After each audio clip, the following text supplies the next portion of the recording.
होते हैं ये अभिलक्षण, ये बता दो। अभिलक्षण यानी कि कैरेक्टर। जैसे आपको मेरे बारे में बताना है तो क्या है, सर अच्छे हैं, सर का नेचर अच्छा है, और जो भी आप चाहते हो, ठीक है? तो वो क्या है, अभिलक्षण यानी कि उनकी प्रॉपर्टीज, है ना? उसी तरह बेटा इसके 3 अभिलक्षण होते हैं। कितने? 3। तो आओ बेटा, इसके इसके कुल कुल कितने होते हैं बेटा? 3। 3 अभिलक्षण होते हैं। अभिलक्षण होते हैं। कौन-कौन से होते हैं? अभी देखना बेटा, आप उसके मास्टर बन जाओगे, ठीक है? मैं बैठा हूँ ना, बना दूँगा आपको। पहला क्या है बेटा? आंतरिक अभिलक्षण। देखो, अब मैं इसको याद करने का तरीका बताता हूँ। देखो, पहले किसी भी चीज़ के अंदर के अभिलक्षण को जानोगे कि नहीं? अंदर के अभिलक्षण को जानने का मतलब आंतरिक, है ना? तो इसका नाम क्या है? आंतरिक अभिलक्षण। अभी बताऊँगा, डोंट वरी। पहला क्या है? आंतरिक अभिलक्षण, ठीक है? अच्छा, बहुत सही।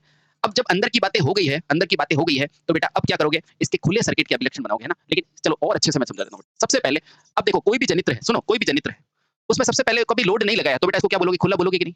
जब आपने लोड नहीं लगाया तो बेटा उसको खुला बोलोगे, है ना? तो बेटा पहला आप ये लिख दो, खुला अभिलक्षण, ताकि आपको सारी चीज़ें यहीं याद हो जाए। खुला अभिलक्षण, ठीक है? अभिलक्षण, ठीक है?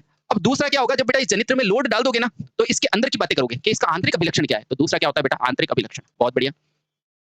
आंतरिक अभिलक्षण, ठीक है? आंतरिक अभिलक्षण, बहुत सही, ठीक है? अभिलक्षण को इंग्लिश में बोलते हैं कैरेक्टरिस्टिक्स, प्रॉपर्टीज, है ना? उसके अलावा बेटा जब ये पूरा जनित्र बन जाएगा, तो उसके बाहर के अभिलक्षण क्या देखोगे कि टर्मिनल पेज पे क्या मिल रहा है, वोल्टेज कितना है, वो सारी चीजें। तो बेटा उसको कहते हैं बाह्य अभिलक्षण। क्या कहते हैं? बाह्य, यानी कि बाहरी अभिलक्षण, बाह्य अभिलक्षण, ठीक है? बहुत सही। ठीक, अब एक एक करके बेटा सारी चीजों को मैं आपको याद करा दूंगा यहाँ पे, ठीक है? चलिए, बस आप गौर से गौर लगा के देखना बेटा। पहला क्या है बेटा? आंतरिक अभिलक्षण। फर्स्ट क्या है आपका? आंतरिक आंतरिक अभिलक्षण। आंतरिक अभिलक्षण यानी कि इंटरनल कैरेक्टरिस्टिक्स, आंतरिक अभिलक्षण, ठीक है? अच्छा, मुझे बताओ इसमें क्या करोगे बेटा? आंतरिक अभिलक्षण, मैं आंतरिक क्यों लिख रहा हूँ बार बार? पहला क्या लिखा है? खुला सर्किट।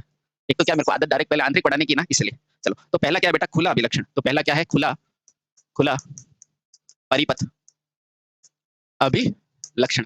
मुझे बताओ बेटा, जब आपने, ये आपकी एक मशीन है, और इस मशीन में जब आप खुला सर्किट परिपरीक्षण कर रहे हो, तो बताओ लोड में कोई करंट जाएगी? तो आप बोलोगे सर लोड में कोई करंट नहीं जाएगी। बोलो, खुले सर्किट के अंदर लोड में करंट जाएगी क्या? नहीं जाएगी। तो बेटा कौन सी लॉस दोगे? सोचो।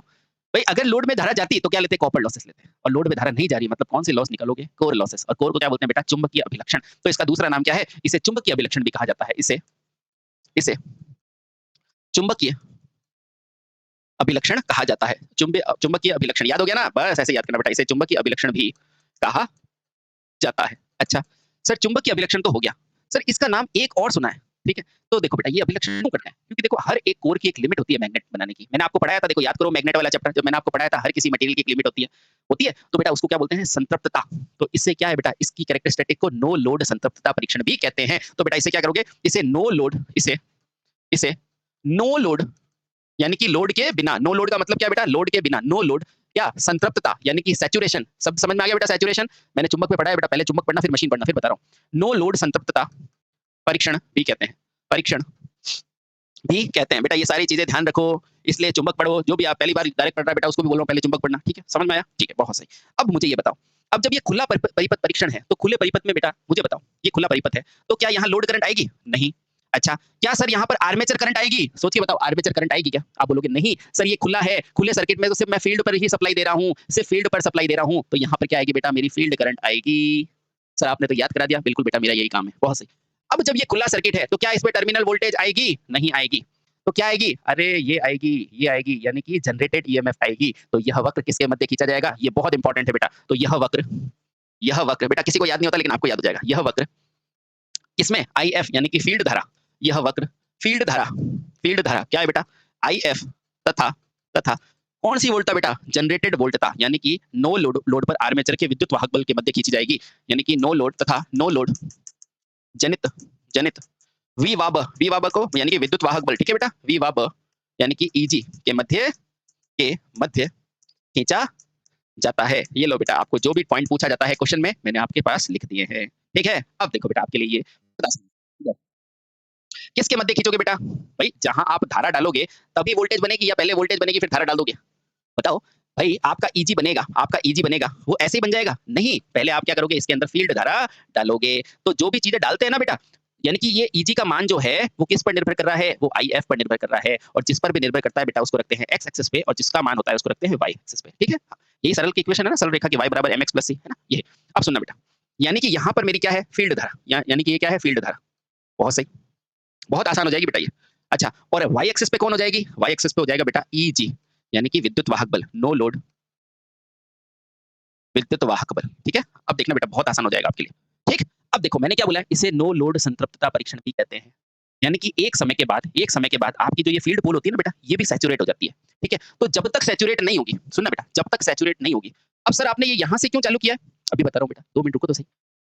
पहले तो क्या होगा, जैसे-जैसे मेरी धारा बढ़ेगी, वैसे-वैसे मेरा ई भी बढ़ेगा। लेकिन एक समय के बाद ये क्या हो जाएगा बेटा, पूरी तरह से सैचुरेट हो जाएगा। यानी कि ये पोल जो है, मेरा पूरी तरह से, ये मेरा पोल है ना बेटा, ये पोल पूरी तरह से मैग्नेट बनाना बंद कर देंगे, है ना? उसको कहेंगे बेटा नो लोड सैचुरेशन, ठीक है? No load saturation. तो ये तो आगे संतृप्तता। ठीक है सर, यहाँ तक हमें समझ में आ गया। बहुत सही। अब सुनना, सर मुझे एक चीज़ समझ में आई, इसका गैप क्यों दिया? अरे मैंने यही तो बोला है कि प्रत्येक पदार्थ, भाई फील्ड पोल किससे बना है? लोहे में, और लोहे में खुद का चुंबकत्व होता है कि नहीं? बेटा यही तो समझाया था मैंने, रिटेंटिविटी, यानी कि उसका खुद का धारणशीलता। तो बेटा ये इतना जो है वो क्या बताता है? वो धारणशीलता को बताता है कि यानी कि किसी के अंदर कितनी धारणशीलता है, कितना मैग्नेटिज्म है। इससे नो लोड, यानी कि लोड के बिना, नो लोड का मतलब क्या है बेटा? लोड के बिना, नो लोड क्या? संतृप्तता, यानी कि सैचुरेशन। शब्द समझ में आ गया बेटा, सैचुरेशन? मैंने चुंबक में पढ़ा है बेटा, पहले चुंबक पढ़ना फिर मशीन पढ़ना, फिर बता रहा हूं। नो लोड संतृप्तता परीक्षण भी कहते हैं, परीक्षण भी कहते हैं। बेटा ये सारी चीजें ध्यान रखो, इसलिए चुंबक पढ़ो। जो भी आप पहली बार डायरेक्ट पढ़ रहा है बेटा, उसको भी बोल रहा हूँ पहले चुंबक पढ़ना। ठीक है, समझ में आया? ठीक है, बहुत सही। अब मुझे ये बताओ, अब जब ये खुला परिपथ परीक्षण है, तो खुले परिपथ में बेटा मुझे बताओ, ये खुला परिपथ है, तो क्या यहाँ लोड करंट आएगी? नहीं। अच्छा, क्या सर यहाँ पर आर्मेचर करंट आएगी? सोच के बताओ, आर्मेचर करंट आएगी क्या? आप बोलोगे नहीं सर, ये खुला है, खुले सर्किट में तो सिर्फ मैं फील्ड पर ही सप्लाई दे रहा हूँ, सिर्फ फील्ड पर सप्लाई दे रहा हूँ, तो यहाँ पर क्या आएगी बेटा? मेरी फील्ड करंट आएगी। सर आपने तो याद करा दिया, बिल्कुल बेटा मेरा यही काम है। बहुत सही। अब जब ये खुला सर्किट है, तो क्या इसमें टर्मिनल वोल्टेज आएगी? नहीं आएगी। तो क्या आएगी? अरे ये आएगी, यानी कि जनरेटेड ईएमएफ आएगी। तो यह वक्र किसके मध्य खींचा जाएगा? ये बहुत इंपॉर्टेंट है बेटा। तो यह वक्र बेटा किसी को याद नहीं होता, लेकिन आपको याद हो जाएगा। यह वक्र इसमें आईएफ, यानी कि फील्ड धारा, यह वक्र फील्ड धारा क्या है बेटा? आईएफ तथा तथा कौन सी वोल्टता बेटा? जनरेटेड वोल्टता, यानी कि नो लोड पर आर्मेचर के विद्युत वाहक बल के मध्य खींची जाएगी। यानी कि नो लोड तथा नो लोड जनित जनित वी वाब को, यानी कि विद्युत वाहक बल, ठीक है बेटा, वी वाब यानी कि ईजी के मध्य खींचा जाता है। ये लो बेटा, आपको जो भी पॉइंट पूछा जाता है क्वेश्चन में, मैंने आपके पास लिख दिए हैं। ठीक है, अब देखो बेटा आपके लिए ये किसके मध्य खींचोगे बेटा? भाई जहां आप धारा डालोगे तभी वोल्टेज बनेगी, या पहले वोल्टेज बनेगी फिर धारा डाल दोगे?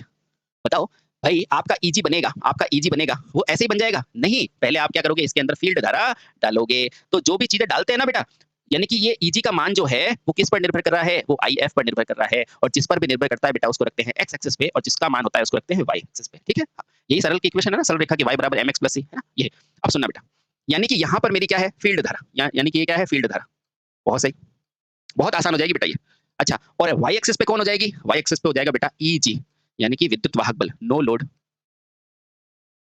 विद्युत वाहक बल। ठीक है, अब देखना बेटा बहुत आसान हो जाएगा आपके लिए। ठीक, अब देखो मैंने क्या बोला है, इसे नो लोड संतृप्तता परीक्षण भी कहते हैं। यानी कि एक समय के बाद आपकी जो ये फील्ड पोल होती है ना बेटा, ये भी सैचुरेट हो जाती है। ठीक है, तो जब तक सैचुरेट नहीं होगी, सुनना बेटा, जब तक सैचुरेट नहीं होगी। अब सर आपने ये यहाँ से क्यों चालू किया है? अभी बता रहा हूँ बेटा, 2 मिनट रुको तो सही। पहले तो क्या होगा, जैसे-जैसे मेरी धारा बढ़ेगी, वैसे-वैसे मेरा ई भी बढ़ेगा। लेकिन एक समय के बाद ये क्या हो जाएगा बेटा? पूरी तरह से सैचुरेट हो जाएगा।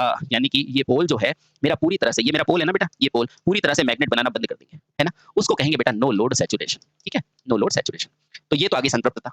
ठीक है सर, यहाँ तक हमें समझ में आ गया। बहुत सही। अब सुनना, सर मुझे एक चीज़ समझ में आई, इसका गैप क्यों दिया? अरे मैंने यही तो बोला है कि प्रत्येक पदार्थ, भाई फील्ड पोल किससे बना है? लोहे में, और लोहे में खुद का चुंबकत्व होता है कि नहीं? बेटा यही तो समझाया था मैंने, रिटेंटिविटी, यानी कि उसका खुद का धारणशीलता। तो बेटा ये इतना जो है वो क्या बताता है? वो धारणशीलता को बताता है कि यानी कि किसी के अंदर कितनी धारणशीलता है, कितना मैग्नेटिज्म है। बेटा इसलिए चुंबक पढ़ो, समझ में आया? तो ये धारणशीलता को बताता है, यानी कि इतना तो उसके पास ऑलरेडी धारणशीलता है। तो बेटा इस अवस्था को क्या बोला जाता है? ए और बी, और ये अवस्था क्या है बेटा? सी। ठीक है, तो यहाँ से पूछा जाता है बेटा ए और बी की अवस्था क्या है? तो आपसे पूछेगा पृथक उत्तेजित में ए और बी की अवस्था क्या है? तो आप बोलना बेटा रेखीय अवस्था है। क्यों? क्योंकि ये सरल रेखा की इक्वेशन है। ये देखो सरल रेखा की इक्वेशन है, तो बेटा इसको क्या बोलते हैं? रेखीय अवस्था। रेखीय अवस्था बता दोगे? बिल्कुल बता देंगे, रेखीय अवस्था। बहुत सही। अच्छा, आपसे पूछेगा बी और सी की किसकी अवस्था है? तो बेटा बी और सी कौन सी अवस्था है? आपसे क्या बोला है? संतृप्तता बिंदु, संतृप्तता परीक्षण। तो बेटा ये क्या है? संतृप्तता अवस्था, यानी कि इसके बाद पोल मेरे क्या होंगे? सैचुरेट। इसको बोलते हैं बेटा संतृप्तता अवस्था। बोलो, ये 2 पॉइंट बता दोगे? पक्का ये 2 पॉइंट बता दोगे? तो बेटा अगर आपने ये 2 पॉइंट बता दिए ना, तो आपको ये परीक्षण अच्छे से समझ में आ चुका है। ठीक है, और जैसे ही सैचुरेट हो जाएगा ना बेटा, तो मेरी गति क्या हो जाएगी? नियत हो जाएगी। तो ध्यान रखना बेटा, ये जो है ना, इस अवस्था में बेटा क्या हो जाएगी? आपकी गति भी निश्चित हो जाएगी, गति भी निश्चित हो जाएगी, नियत हो जाएगी। ठीक है। अब गति नियत होगी तो स्वाभाविक सी बात है आपका ईएमएफ भी नियत बन जाएगा। ठीक है। तो ये देखो बेटा आसानी से आपने पूरा के पूरा खुला परिवर्तन को खोल के रख दिया। क्या है बेटा? इसे चुंबकीय अभिलक्षण कहते हैं। क्यों? क्योंकि ये फील्ड पोल के बारे में जानकारी देता है। बेटा इसे क्या बोलते हैं? नो लोड अभिलक्षण। क्यों? क्योंकि ये खुला रहता है। बेटा इसको क्या बोलते हैं? वक्र को फील्ड धारा और जनित ईएमएफ के मध्य खींचा जाता है। ठीक है? समझ में आया? और अंत में जाके बेटा आपसे पूछेगा ए और बी के मध्य क्या है? तो ए और बी को कहते हैं रेखीय अवस्था और बी और सी को क्या बोलते हैं? संतृप्तता अवस्था। ठीक? तो इस तरह से बेटा आपने हर चीज को बारीकी से अध्ययन कर लिया। बोलो आया कि नहीं आया? आ गया। चलो अब हम पढ़ते हैं बेटा आंतरिक अभिलक्षण, दूसरा नंबर आंतरिक अभिलक्षण। ठीक है? कोई दुख दर्द हो तो बता देना। आंतरिक आंतरिक अभिलक्षण। आंतरिक अभिलक्षण, आंतरिक का मतलब अंदर के अभिलक्षण है ना। जैसा अपन बोलते हैं ना आदमी दिखे तो बढ़िया लेकिन मन बड़ा काड़ा है। तो बेटा ये क्या होता है? मशीन के अंदर हम आंतरिक अभिलक्षणों के बारे में बात कर रहे होते हैं। ठीक है बेटा? अब देखो बेटा जब किसी भी मशीन के आंतरिक गुणों के बारे में बात करते हैं ना, जब किसी मशीन के आंतरिक गुणों के बारे में बात करते हैं ना तो बेटा इसकी पूरी जानकारी हो जाती है। यदि किसी व्यक्ति के बारे में हम अंदर की बातें सारी जानते हैं ना तो बेटा इसकी पूरी जानकारी हो जाती है। तो बेटा इसे क्या बोला जाता है? इसे इसी अभिलक्षण को अभिलक्षण को क्या बोला जाता है बेटा? पूर्ण अभिलक्षण बोला जाता है। पूर्ण अभिलक्षण कहा जाता है। पूर्ण अभिलक्षण कहा जाता है। ठीक है? ये पूछा जाता है बेटा, एक क्वेश्चन ध्यान रखना। इसी अभिलक्षण को क्या बोलोगे? पूर्ण अभिलक्षण बोलोगे। ठीक है? समझ में आया? ठीक है। अब सवाल आता है ये किसके मध्य खींचा जाएगा? मुझे बताओ। अब जब आपने फील्ड के अंदर धारा दे दी तो अब क्या जनरेट होगी बेटा? इसके फील्ड के अंदर जैसे ही होगी तो बेटा इसके अंदर क्या लोड धारा के बारे में बात होगी? नहीं, ये अंदर की बात है तो इसके बारे में बात नहीं होगी। क्या सर इसमें फील्ड के बारे में बात होगी? नहीं बेटा, फील्ड में नहीं होगी। क्यों? क्योंकि फील्ड में तब होती है जब ओपन होता है। तो किसके बारे में बात होगी? इसमें होगी बेटा आपके आर्मेचर के बारे में, यानी कि आईए के बारे में। ठीक है? क्योंकि अंत में बनना तो आर्मेचर में ही ईएमएफ है ना। ठीक है? उसके अलावा किसमें होगी आपका? वही प्रेरित विद्युत वाहक के बल के बारे में है ना, क्योंकि आंतरिक अभिलक्षण इसी से खींचोगे। तो यह वक्र किसके बीच में खेला जाता है? तो यह वक्र साथियों, यह वक्र आपके, यह वक्र आर्मेचर धारा, आर्मेचर आर्मेचर धारा यानी कि आईए तथा तथा किसके मध्य? ये देखो जनित विद्युत वाहक बल यानी कि प्रेरित प्रेरित या जनित विद्युत वाहक बल के मध्य खींचा जाता है। विद्युत वाहक बल के मध्य क्या किया जाता है बेटा? खींचा जाता है। आसान हो गया ना? खींचा जाता है। बेटा बेहद आसान है, बस आप चीजों को तरीके से पढ़े, ये शर्त है। समझ में आया? समझ में आया क्या? आ गया पक्का? चलिए अब बेटा इसका जो वक्र है उसके लिए अपन बात कर ले तो इसे क्या कहेंगे बेटा? पूर्ण वक्र कहेंगे। ये किसके मध्य होगा? आईए तथा जनित विद्युत वाहक बल आईईजी के मध्य। यहाँ लिख देता हूँ बेटा ईजी। अच्छा तो ये वक्र होता कैसे है? दिखाऊं दिखाऊं बेटा ये वक्र कैसा होता है? तो आओ समझते हैं बेटा। देखो सबसे पहले ये वक्र मैंने खींचा। अब वही चीज है बेटा, किसके सापेक्ष ये वक्र खींचा जाएगा? एक्स अक्ष पे कौन होगा? यहाँ पर देखो आर्मेचर धारा होगी तभी तो मेरा ईजी बनेगा। आर्मेचर होगी तभी तो ईजी बनेगा। बनेगा कि नहीं? हाँ तो बेटा यहाँ पर क्या होती है? आई ए होती है। इसी आई ए को बोलते हैं आर्मेचर धारा। आर्मेचर धारा बोलो सही? हाँ सही। अब देखो वाई एक्सिस पे कौन होगी? आपका ईजी होगी। ईजी को क्या बोलते हो बेटा? प्रेरित धारा यानी कि ईएमएफ। ठीक है? बहुत आसान है बेटा, बहुत आसान है। ठीक है? अब देखना आराम से इस चीजों को देखो, आपको चीजें समझ में आने लगेगी। देखना एक इक्वेशन होती है बेटा n proportional to EB upon phi होता है। बहुत सही, ईजी अपॉन फाई है ना। अब देखो यहाँ से अगर आप देखोगे तो क्या होता है बेटा? v plus I A R है ना, यही होता है। ठीक है? यानी कि इसमें क्या है बेटा? आई ए जैसे बढ़ेगा वैसे वैसे मेरा ईजी का मान भी बढ़ने की तरफ कोशिश करेगा। अब देखना सुनना, सबसे पहले इसकी फील्ड अलग से उत्तेजित है कि नहीं? इसकी फील्ड अलग से उत्तेजित है, बिल्कुल है बेटा। तो अगर इस पे कोई भी लोड नहीं है तो बेटा आर्मेचर के साथ, भाई आर्मेचर में कोई भी लोड नहीं जुड़ा हुआ है। भाई ये आपकी मशीन है, ये आपकी मशीन है और ये इसमें शाफ्ट लगी हुई है और इससे लोड जुड़ता है कि नहीं? इससे ही लोड जुड़ता है। अगर मान लो ये लोड है ही नहीं, ये लोड है ही नहीं तो बेटा जो मेरा ईएमएफ है वो हमेशा कांस्टेंट रहेगा कि नहीं? वापस समझो बेटा, आर्मेचर में भाई आर्मेचर के अंदर आपका क्या है? लोड जुड़ा हुआ है। ये आर्मेचर के अंदर शाफ्ट होती है, इस शाफ्ट के अंदर आपका लोड जुड़ा हुआ होता है। अगर मान लो ये लोड है ही नहीं, अगर मान लो ये लोड है ही नहीं तो बेटा जो जनरेट ईएमएफ है वो हमेशा कांस्टेंट होगी कि नहीं? होगी। क्यों? क्योंकि इसके अंदर बेटा कोई ना कोई ड्रॉप नहीं है। यहाँ कोई भी ड्रॉप नहीं है और बेटा यहाँ पर क्या है? आपका ड्रॉप है। ठीक है? यहाँ पर आईए में कुछ ना कुछ ड्रॉप होगा, इसलिए देखो यहाँ पे जैसे, वापस समझो बेटा, आराम से देखो, आराम से एक ही बार में ऐसा पढ़ो कि मस्त मजा आ जाए। देखो ये आर्मेचर है, आर्मेचर से शाफ्ट जुड़ी हुई है। ठीक है? अब देखना बेटा यहाँ पर मैंने एक लोड लगाया तो देखो यहाँ से जो धारा जाएगी ना आर्मेचर वो कुछ ना कुछ ड्रॉप कराएगी, है ना। तो बेटा यहाँ पे देखो कुछ ना कुछ ड्रॉप होगा। ठीक है? अब देखना, अब एक आर्मेचर है जिसकी शाफ्ट पे कोई लोड लगा हुआ ही नहीं है। अगर यहाँ पे शाफ्ट पे लोड है ही नहीं यानी आर का मान 0, यानी कि आई ए का मान कितना हो गया बेटा? 0। यानी कि जो मेरा ईएमएफ बन रहा है वो पूरा के पूरा यहाँ आएगा कि नहीं? तो देखो बेटा जब नो लोड की स्थिति होगी, नो लोड की स्थिति होगी, ठीक है, और बेटा उस समय क्या होगा? नो लोड में ईएमएफ हमेशा कांस्टेंट बना रहेगा। ये स्थिति क्या कहलाती है बेटा? ये स्थिति कहलाती है नो लोड की स्थिति। ये कौन सी स्थिति है? नो लोड स्थिति। बोलो समझ में आया? बेटा बहुत आसान है, मशीन पढ़ाने वाला होना चाहिए। ठीक है? समझ गए? बहुत सही। अब देखो बेटा जब आर्मेचर में मैंने लोड लगा दिया, यहाँ पर मैंने लोड लगा दिया, ये क्या है? स्थिति कौन सी के लिए बेटा? ये भी, ये पहले वक्र के लिए है ना। मैं एक नंबर ले लेता हूँ। तो एक नंबर के लिए स्थिति कौन सी है? ये। अब 2 नंबर के लिए देखो बेटा, ये जब मैंने लोड लगा दिया तो इस आर्मेचर की क्या होगी बेटा? उल्टी प्रतिक्रिया होगी, है ना। तो आर्मेचर से कुछ ड्रॉप आ जाएगा तो मेरा जो ईजी बनेगा ना बेटा, उस ईजी का मान कुछ घट जाएगा, कुछ कम होगा। कुछ कम होगा कि नहीं? कुछ कम होगा। क्यों? क्योंकि लोड लगा हुआ है आर्मेचर पे, है ना। तो बेटा जब इस पे लोड लग जाता है ना तो इसका मान शुरू में तो होता है लेकिन बाद में कुछ घट जाता है। ये देखो ये क्यों घटता है? क्योंकि इस आर्मेचर पे लोड लगा दिया मैंने, इस लोड के कारण कुछ ड्रॉप आ गया। ये ड्रॉप कितना आया? देखो इस ड्रॉप का मान देखो क्या है बेटा? ये है आईए इंटू आर ए। ये क्या है बेटा? Armature drop. Armature drop. समझ में आया? हाँ। तो भाई ये ड्रॉप है ना बेटा यहाँ पर लागू होता है और यहाँ पर क्या आता है बेटा आर्मेचर हानि आती है, आर्मेचर ड्रॉप आता है। ठीक है, अब आसान लग रहा है ना? हाँ, यही आर्मेचर ड्रॉप होता है बेटा IA RA। और ये कब की स्थिति है? ये स्थिति नंबर आपकी 2 है। और कब की स्थिति हो गई बेटा? जब इसके ऊपर क्या है बेटा, कोई ना कोई ड्रॉप लगा है। और बेटा यही अभिलक्षण क्या कहलाता है? आंतरिक अभिलक्षण। तो इसी 2 नंबर वाले अभिलक्षण को क्या बोला जाता है बेटा? आंतरिक अभिलक्षण। आंतरिक अभिलक्षण। बोलो मजा आया क्या? मजा आया? ठीक है। ठीक है, ये आंतरिक अभिलक्षण। और ये ड्रॉप कब है? जब आर्मेचर पे मेरा लोड लगा हुआ है। ठीक है, ये देखो बेटा, तो आराम से आपने दूसरा अभिलक्षण भी समझ लिया है ना। देखो आंतरिक अभिलक्षण किसका होता है बेटा? आर्मेचर का और इसका प्रेरित विद्युत वाहक बल EG का। ठीक है, हाँ, तो ये जो है ना IR है बेटा, ये ड्रॉप है। आसान से आपने समझ लिया। ठीक है, इसलिए बेटा बहुत आसानी से पढ़ा जाता है। ठीक है, अब तीसरा महत्वपूर्ण है बेटा बाह्य अभिलक्षण। कौन सा है? बाह्य अभिलक्षण। तो तीसरा महत्वपूर्ण क्या है बेटा? बाह्य अभिलक्षण। अच्छा, अभी देखो बेटा आप खुद ही बताओगे बाह्य अभिलक्षण। लो, अब पहला क्वेश्चन तो यही है बेटा, बाह्य अभिलक्षण खींचा किसके बारे में जाता है? आओ जानते हैं। देखो बेटा, सबसे पहले बाह्य अभिलक्षण है यानी कि बाहर की तरफ लोड लगा हुआ है, यानी ड्रॉप होगा तो बेटा कुछ ना कुछ वोल्टेज में चेंज आएगा। तो क्या कहलाएगा? वोल्टेज रेगुलेशन निकलेगा कि नहीं? तो बेटा इसका दूसरा नाम क्या होता है? इसे वोल्टेज रेगुलेशन प्रदर्शन वक्र भी कहते हैं। इसे इसे वोल्टेज वोल्टेज रेगुलेशन रेगुलेशन इसे वोल्टेज रेगुलेशन प्रदर्शन यानी कि उसको दिखाने वाला है ना, प्रदर्शन वक्र भी कहा जाता है। वक्र भी कहा जाता है। अब आसान लग रहा है ना बेटा पढ़ाई? हाँ, बस इसीलिए आसान लगती है, चीजें समझ में आने लग जाती है। ठीक है, चलिए बहुत से। अब देखो वही आपकी मशीन है, वही आपका आर्मेचर है, वही आपका स्टेटर है। और देखो बेटा इसका अभिलक्षण किसमें होगा? ये बाहर का अभिलक्षण है। और बाहर क्या लगा होता है बेटा? लोड लगा होता है। लगा रहता है कि नहीं? हाँ। अब जब बाहर लोड लगा है तो बेटा मुझे बताओ इस लोड के अनुसार कोई वोल्टेज आएगा कि नहीं? उसको क्या कहते हैं बेटा? Terminal voltage. अरे बाहर का अभिलक्षण है। अब बताओ बेटा ये बाहर के अभिलक्षण में इस लोड के अंदर कोई करंट कौन सी जाएगी? लोड करंट जाएगी। तो बेटा बाहर का ही अभिलक्षण है, तो ये अभिलक्षण किसके बीच में होता है? अब बाहर के अंदर आर्मेचर क्या करेगा? बाहर के अंदर आर्मेचर धारा क्या करेगी? बाहर के अंदर ये दूसरी सारी चीजें क्या करेगी? नहीं करेगी ना बेटा। तो बाहर तो क्या होगा? सिर्फ ये दो ही चीजें होगी, यानी कि VT और RT। यानी कि बाहर किसमें होगा बेटा? Terminal voltage. टर्मिनल वोल्टेज जो टर्मिनल पर है। और दूसरा क्या होगा? ये लोड की धारा, लोड धारा। तो बेटा ये पूछा जाता है और अक्सर हम गलत करके आते हैं क्योंकि हम ढंग से पढ़ा नहीं करते हैं और सही टीचर से नहीं पढ़ पाते। लिखो बेटा, तो यह वक्र बेटा किसके बीच में? बाह्य अभिलक्षण यानी कि लोड, टर्मिनल वोल्ट और लोड धारा।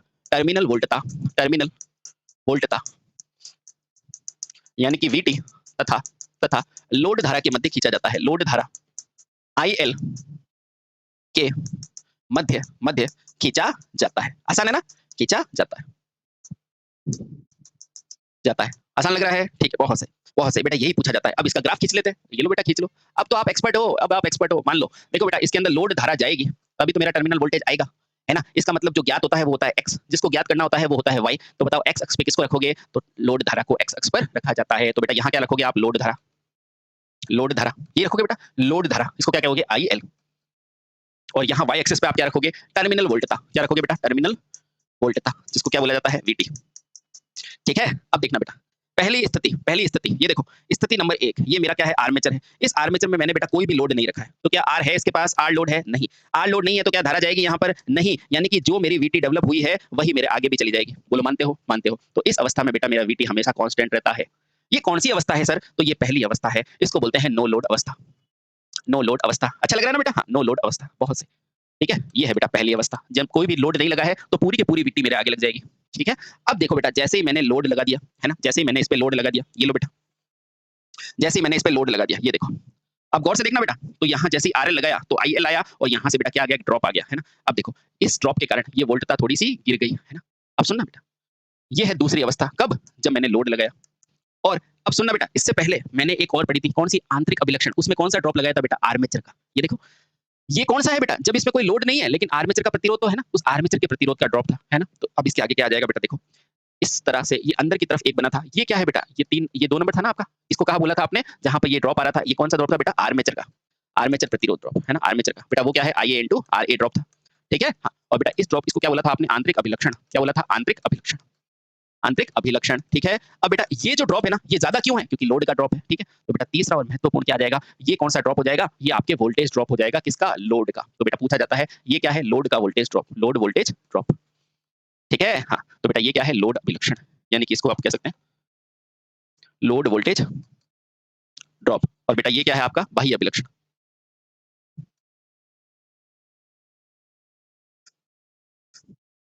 ठीक है, ये कौन सा हो गया आपका? ये लो, ये हो गया बेटा आपका बाह्य अभिलक्षण, यानी कि बाहर का अभिलक्षण, बाह्य अभिलक्षण। ठीक है, बस यही तो है बेटा, बहुत आसान, ठीक है? तो ये 2 हो गया, ये 3 हो गया और ये 4 हो गया, ठीक है? तो बेटा इस तरह से आपने सारे के सारे अभिलक्षण को अच्छे से पढ़ लिया है। इस बाह्य अभिलक्षण को क्या बोलेंगे? वोल्टेज रेगुलेशन, क्यों? क्योंकि यहाँ से ड्रॉप आएगा, ठीक है? हाँ, क्योंकि यहाँ से क्या आएगा? ड्रॉप आएगा, ठीक है? उससे पहले वाला बेटा ये किसके मध्य होता है? ये चुंबकीय अभिलक्षण, इसके अंदर बेटा कौन सा ड्रॉप आता है? आर्मेचर का ड्रॉप आता है, ये आर्मेचर का है, इसमें लोड नहीं है लेकिन आर्मेचर का तो ड्रॉप है ना, हाँ, ठीक? तो देखो इसको आर्मेचर ड्रॉप, बहुत आसान है बेटा, बहुत आसान है, ठीक है? ये देखो पहला हो गया, ये आपने पृथक उत्तेजित की सारी चीजों को आपने अच्छे से पढ़ लिया, ठीक है बेटा? चलिए अब आप पढ़ते हैं बेटा स्व उत्तेजित, क्या? स्व उत्तेजित, ये बहुत इंपॉर्टेंट है। अब मुझे बताओ, क्या पृथक उत्तेजित के लिए अवशिष्ट चुंबकत्व की जरूरत होती है? तो आपका जवाब है बेटा कोई जरूरत नहीं होती। क्यों? क्योंकि उसकी तो फील्ड को बाहर से उत्तेजित करना पड़ता है ना। हाँ, तो लिखो बेटा, अगला लिखो, यहाँ पे इंपॉर्टेंट लिखो,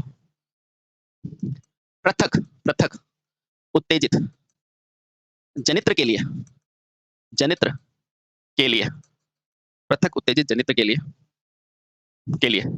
किसी भी या पृथक उत्तेजित जनित्र के लिए कौन सा अवशिष्ट चुंबकत्व की जरूरत नहीं होती? अवशिष्ट चुंबकत्व की जरूरत कम होती है, जरूरत कम होती है। अब ये कितनी होती है? इसको आप ले सकते हो बेटा, लगभग 2 से 3% तक हो तब भी चलेगी, तक होती है, तक होती है। अब देखो बेटा इसके बाद है अपना इंपॉर्टेंट, वो क्या है बेटा? ये तो था क्या? पृथक उत्तेजित जनित्र के लिए अवशिष्ट चुंबकत्व की जरूरत क्या होती है बेटा? कम होती है। क्यों? क्योंकि ऑलरेडी क्या होता है, इसको बाहर से आप मैग्नेटाइज कर देते हो। अब बेटा आपके लिए दूसरा है स्व उत्तेजित। चलिए आ जाओ समझते हैं बेटा, दूसरा क्या है? स्व उत्तेजित। दूसरा स्व उत्तेजित, ये आपका दूसरा पॉइंट है, स्व उत्तेजित। पृथक उत्तेजित को आपने बहुत अच्छी तरीके से पढ़ लिया है, ठीक है? आओ स्व उत्तेजित। अब इसके नाम से नहीं पता चल रहा बेटा, जैसा कि नाम से ज्ञात हो रहा है, इसकी इसकी पोल्स को कौन उत्तेजित करेगा? आर्मेचर करेगा, है ना? क्योंकि ये खुद से उत्तेजित होगा, यानी खुद की मशीन में जो होगा बेटा उसी से उत्तेजित होगा, ठीक है? तो बेटा यहाँ क्या लिखोगे? इसको लिखोगे बेटा कि इसकी जनित्र के फील्ड कोल को बाह्य उत्तेजना की जरूरत नहीं होती है। तो इस जनित्र के, इस जनित्र के फील्ड पोल को, फील्ड पोल को क्या बाह्य, यानी कि बाह्य उत्तेजना की जरूरत नहीं होती, बाह्य उत्तेजना की आवश्यकता नहीं होती है, आवश्यकता नहीं होती है। ये नंबर 1 पॉइंट है और सबसे अच्छा पॉइंट है। अच्छा, अगर बाह्य उत्तेजना की जरूरत नहीं होती है तो बेटा इसका उत्तेजना करता कौन है? तो बेटा इसे उत्तेजित कौन करता है? इसे इसे इसे उत्तेजित कौन करता है बेटा? खुद का आर्मेचर। इसे उत्तेजित करने के लिए केवल स्वयं के, ये देखो बेटा इसलिए इसका नाम रखा है स्व उत्तेजित, स्वयं के, स्वयं स्वयं के आर्मेचर की जरूरत होती है, स्वयं के आर्मेचर की जरूरत होती है, ठीक है? यानी कि खुद का आर्मेचर है वही काफी है, वो बार बार क्या करेगा? खुद को एक्साइट कर देगा। समझ गए बेटा? ठीक है, समझ गए, बहुत सही। अब देखो बेटा, इसमें वाइंडिंग संयोजन के आधार पर बेटा इन्हें 3 भागों में बांटा जाता है। तो लिखो बेटा, फील्ड वाइंडिंग, फील्ड वाइंडिंग संयोजन, संयोजन के आधार पर, आधार पर इसे कितने भागों में बांटा जाता है बेटा? इसे 3 भागों में, 3 भागों में बांटा जाता है। चलिए कौन कौन से आओ जानते हैं। तो पहला क्या होता है बेटा? पहला होता है नंबर 1 श्रेणी वाइंडिंग, नंबर 1 क्या है? श्रेणी जनित्र, ठीक है? दूसरा क्या है बेटा? दूसरा क्या है बेटा? शंट जनित्र। अब जो भी लिखाएंगे ना वो अब सब है सेपरेट, मतलब सेल्फ है ना, ध्यान रखना। तीसरा है कम्युलेटिव, तीसरा है कम्युलेटिव या कंपाउंड जनित्र, कंपाउंड, कंपाउंड जनित्र, ठीक है? ये 3 तरह के जनित्र होते हैं और फिर इन तीनों का भी पार्ट होता है, एक एक करके हम सारी चीजों को देखने की कोशिश करते हैं। बोलो समझ में आया? अब पहला जो हिस्सा आता है बेटा वो आता है आपका श्रेणी जनित्र, है ना? इसमें क्या होगा? कुछ नहीं, इसमें जो फील्ड होगी ना बेटा वो क्या होगी? आर्मेचर की सीरीज में होगी, है ना? ध्यान रखना। अब आओ, इसमें पहला क्या है बेटा आपका? फर्स्ट श्रेणी जनित्र, श्रेणी जनित्र। अच्छा, श्रेणी जनित्र पहला। अब जैसा कि नाम से ज्ञात हो रहा है श्रेणी जनित्र क्या होता है बेटा? तो इस प्रकार के जनित्र में फील्ड आर्मेचर तथा लोड के श्रेणी क्रम में होता है। तो इस प्रकार के, अभी बताता हूं बेटा, डोंट वेरी, सब आसान हो जाएगा। तो इस प्रकार के जनित्र में, जनित्र में कौन सी बेटा? फील्ड, फील्ड आर्मेचर तथा, आर्मेचर तथा इसमें जो फील्ड होता है ना बेटा वो क्या होता है? आर्मेचर तथा लोड दोनों के श्रेणी में होता है, आर्मेचर तथा लोड। ये बहुत इंपॉर्टेंट बेटा, लोड दोनों के, दोनों के बेटा कहाँ होता है? श्रेणी क्रम में, श्रेणी क्रम में होता है। आइए जानते हैं बेटा कैसे। आओ तो देखो, सबसे पहले आप क्या बनाओगे बेटा? आर्मेचर, ये आर्मेचर बना दिया, बना दिया आर्मेचर, बहुत सही। फील्ड, इसका फील्ड क्या है? ये रहा फील्ड, ये रहा फील्ड। अच्छा, ये फील्ड की विशेषता होती है अभी बताते हैं। और उसके साथ बेटा क्या लगा दिया आपने? लोड लगा दिया। तो ये मान लो आपका एक लोड है, ये क्या है बेटा? लोड है। बोलो समझ में आया? ठीक है। अब चूंकि ये जनित्र है तो ईजी उत्पन्न करेगा, है ना? और इसमें से धारा क्या है बेटा? IA आएगी, ठीक है? और यही धारा बेटा आई लोड में जाएगी, ठीक है? और ये आपका क्या है? RSE। अब देखो बेटा, क्योंकि ये तीनों सीरीज में है तो बेटा इसीलिए इसको क्या बोलते हैं? सीरीज जनित्र। बोलो समझ में आया? इसको क्या बोलोगे? सीरीज जनित्र। इस जनित्र की सबसे खूबसूरत बात यह है बेटा, जो आर्मेचर करंट है वही सीरीज की करंट है और वही लोड की करंट है। तो अतः, अतः इसमें क्या होता है बेटा? इस जनित्र में जो आर्मेचर धारा है, वही मान किसका होता है बेटा, सीरीज धारा से, और वही धारा क्या होती है बेटा, लोड धारा के बराबर होती है। ठीक है, आर्मेचर धारा वही सीरीज के बराबर वही लोड, यहाँ ऐसी मतलब सीरीज, आईएल मतलब लोड। बोलो समझ में आया, समझ में आया। अब बेटा एक चीज ध्यान रखना, ये जो वाइंडिंग होती है ना सीरीज फील्ड, इसके लिए कुछ विशेषता होती है। तो लिखो बेटा, श्रेणी जनित्र में, श्रेणी जनित्र में फील्ड वाइंडिंग की विशेषता, फील्ड वाइंडिंग की विशेषता। अच्छा, अब आप खुद ही बताओगे, देखना आप खुद ही बताओगे। मुझे बताओ, ये फील्ड इससे जुड़ी हुई है, तो आप कभी ये चाहोगे कि इसके अंदर से धारा कम जाए? आप क्या चाहोगे, इसके अंदर से धारा ज्यादा जाए। ठीक है, अब धारा जब ज्यादा जाएगी तो प्रतिरोध क्या होता है, कम होता है। ठीक है, हाँ तो लिखो बेटा, हम क्या चाहते हैं, देखो सीरीज वाइंडिंग में क्या चाहते हैं हम, देखो सीरीज वाइंडिंग में क्या चाहते हैं हम, ये मेरा आई ए का मान क्या हो, ज्यादा से ज्यादा हो। ये आई कब ज्यादा होगी, जब आई ऐसी मेरा क्या होगा, ज्यादा होगा। अब आई ऐसी कब ज्यादा होगी बेटा, क्योंकि मुझे पता है आई बराबर क्या होता है, वी बटे में आर। ये आई बेटा तभी ज्यादा होगा जब आर का मान क्या होगा, कम होगा। बोलो समझ में आया। अतः अतः अतः बेटा जो फील्ड वाइंडिंग होती है ना, फील्ड वाइंडिंग कौन सी, सीरीज फील्ड वाइंडिंग। अतः series field winding, series field winding का प्रतिरोध, वाइंडिंग का प्रतिरोध कैसा रखा जाता है बेटा, प्रतिरोध कम रखा जाता है, कम रखा जाता है। क्यों ऐसा क्यों होता है, क्योंकि क्योंकि कम प्रतिरोध होगा, कम प्रतिरोध होगा तो बेटा क्या होगा, धारा का मान अधिक होगा, धारा का मान ज्यादा होगा, ज्यादा होगा। ठीक है, बहुत आसान है बेटा, बहुत आसान है। देखो इधर आओ, अब मुझे देखो आर का मान कैसा रखना है, कम रखना है। ठीक है, और आर बराबर क्या होता है, रो। ओहो, आर बराबर होता है रो एल अपॉन ए। अब देखो अगर आर का मान कम है तो एल का मान भी कम रखना पड़ेगा, बहुत सही। अगर आर का मान कम है तो मुझे ए ज्यादा रखना पड़ेगा, और ए मतलब क्या होता है, क्षेत्रफल यानी कि मोटाई, यानी कि क्या समझे कि जो सीरीज फील्ड होती है ना बेटा, सीरीज फील्ड, सीरीज फील्ड क्या होती है बेटा, मोटी होती है, तथा और टर्न कैसे होते हैं बेटा, एल मतलब टर्न, तथा टर्न कैसे होते हैं इसका, कम होते हैं, टर्न कम होते हैं, टर्न कम होते हैं। समझ में आया बेटा, हाँ ये सारी इंपॉर्टेंट है, बेहद इंपॉर्टेंट लाइन है बेटा, ध्यान में रखना। समझ में आया, समझ में आया, बहुत सही। ठीक है बेटा, इसके लिए एक विशेषता और है, लिखो इस मशीन को या इस जनित्र को, इस जनित्र को क्या बेटा, कभी भी भारहीन अवस्था में शुरू नहीं करना चाहिए, को कभी भी भारहीन, भारहीन यानी कि नो लोड स्थिति में शुरू नहीं करना चाहिए। क्यों नहीं करना चाहिए सब बताएंगे, डोंट वरी। भारहीन स्थिति में शुरू नहीं करना चाहिए, नहीं करना चाहिए। ठीक है, अब वापस बनाओ बेटा एक बार, जनित्र बनाओ इसको। ठीक है, ये लो, आपका क्या बनाया मैंने, आर्मेचर बना दिया। ठीक है, अब आर्मेचर के बाद यहाँ पर मैंने फील्ड बना दी, कम टर्न, मोटी। ठीक है, और फिर उसके बाद यहाँ पर मैंने क्या लगा दिया, लोड लगा दिया। क्या लगा दिया, लोड। ठीक, चलिए बहुत सही है ना। यहाँ से क्या उत्पन्न होगा बेटा, जनरेटर है तो ईजी उत्पन्न होगा, और यहाँ से धारा जाएगी आई ए, है ना, और यहाँ क्या है आर एस सी, और ये क्या है लोड धारा यानी कि आर एल। क्या है बेटा, आर एल, और यहाँ से क्या निकलेगा, आई एल। तो यहाँ से क्या निकलेगा बेटा, यहाँ से आप क्या समझे हैं कि मेरा आई ए बराबर क्या होता है बेटा, आई एस सी बराबर क्या हो जाएगा, आई एल। ये ध्यान रखना बेटा, कभी कभी आपको कंफ्यूज करने के लिए पूछेगा तो आपको पता है कि भाई मेरे को आता है, डोंट वरी। ठीक है, समझ गए, बता दोगे। अब सवाल आता है इसका मान क्या होगा, तो देखो आसान है, बहुत आसान है। देखो आपको चाहे आई ए का मान पूछेगा, किसी का पूछे, तो आई ए बराबर देखो वी बराबर क्या होता है, आई आर होता है कि नहीं, है ना। तो यहाँ से वी बराबर आई आर, ओहो वी बराबर आई आर होता है कि नहीं, तो बेटा आई बराबर क्या होता है, वी बटे में आर होता है। तो बेटा आई ए का या आई एस सी का इनका मान क्या हो जाएगा, वी बटे में आर एल। देखो जो यहाँ होगा ना मान वही होगा बेटा, तो आई आई एल का मान कितना हो जाएगा बेटा, यहाँ से वी बटे में आर एल, और यही मान बेटा आई एस सी का भी होगा, यही आई ए का भी होगा। ठीक, समझ गए, समझ गए क्या, बिल्कुल समझ गए, बहुत अच्छे। अब देखो बेटा, जब ईजी को देखोगे ना बेटा, तो इसके अंदर कुछ ना कुछ, क्योंकि हर चीज में देखो कुछ ना कुछ छोटा छोटा प्रतिरोध होता भी है, तो बेटा इसके अंदर मैं मान लेता हूँ आर ए मेरे पास क्या है, प्रतिरोध है। ये कौन सा प्रतिरोध है बेटा, आर्मेचर का प्रतिरोध है। प्रतिरोध किसका, आर्मेचर का, आर्मेचर का। तो देखो बेटा इसको ये भी लिख सकते हैं, क्या लिखेंगे इसको, जो भी होगा वो इस जनरेटर के बराबर होगा, यानी कि मैं यहाँ से कह सकता हूँ ईजी बराबर, सबसे पहले तो इस आर्मेचर का खुद का ड्रॉप, तो वो कितना हो जाएगा बेटा, आई ए इंटू आर ए। आर्मेचर का क्या होता हो जाएगा, आई ए इंटू आर ए। बोलो समझ में आया।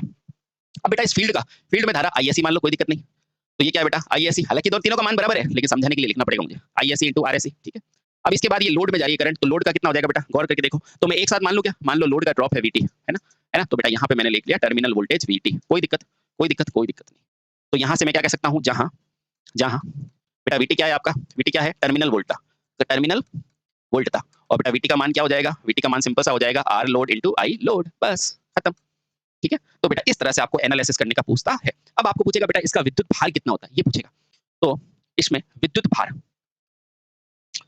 भार यानी कि इसका विद्युत भार पूछता है, तो मुझे बताओ इसका भार, भाई आप कोई भी मशीन पे लोड लगाओगे वो भारी तो है, आप घर पे ब्लटू लगा रहे हो वो भार है, आप घर पे पंखा लगा रहे हो वो भार है, हर चीज भार है बेटा। तो वो आएगी कहाँ से, वो आएगी बेटा I L into R L से। क्या आएगी बेटा, गौर से देखो बेटा, टर्मिनल वोल्टेज को धारा से मल्टीप्लाई करूंगा तो भार आ जाएगा क्या, बिल्कुल आ जाएगा। तो बेटा वो क्या हो जाएगी मेरी terminal voltage VT into I L. बोलो कोई दिक्कत, कोई दिक्कत। अब देखो घर का सारा भार आप कहाँ लगाते हो, श्रेणी में लगाते हो, समांतर में, समांतर में। तो बेटा इसको ये भी लिख सकते हो वी टी का स्क्वायर बटे में आर एल। ठीक, क्योंकि वीटी बराबर क्या होता है, वीएल होता है। और बेटा इसको ये भी लिख सकते हो, क्या लिख सकते हो, आई एल का स्क्वायर इंटू आर एल। ये सारे मान बेटा इसके हो सकते हैं। ठीक है, ये बेहद इंपॉर्टेंट है बेटा, क्योंकि अंत में चल के तो अपने को भारी लगाना है। समझ गए? समझ गए? ठीक है, ठीक है। अब बेटा सबसे इंपॉर्टेंट देखो, जो जनरेट हो रही है ना बेटा, उसका मान देखो आर्मेचर, सीरीज और वोल्टेज इन सब के योग के बराबर है। और आपको पता है डीसी जैसे-जैसे आगे जाती है बेटा ड्रॉप होता रहता है, तो इसका प्रयोग किससे करते हैं? बूस्टर के रूप में किया जाता है। तो लिखो बेटा, इसमें क्या लिखोगे? जैसे-जैसे जैसे-जैसे डीसी लाइन बढ़ती है, तो क्या होता है बेटा? तो ड्रॉप भी बढ़ता है। अतः अतः बेटा क्या? बूस्टर के रूप में किसका? तो ये आपको पूछा जाता है बेटा, डीसी सीरीज जनित्र का प्रयोग, डीसी सीरीज जनित्र का प्रयोग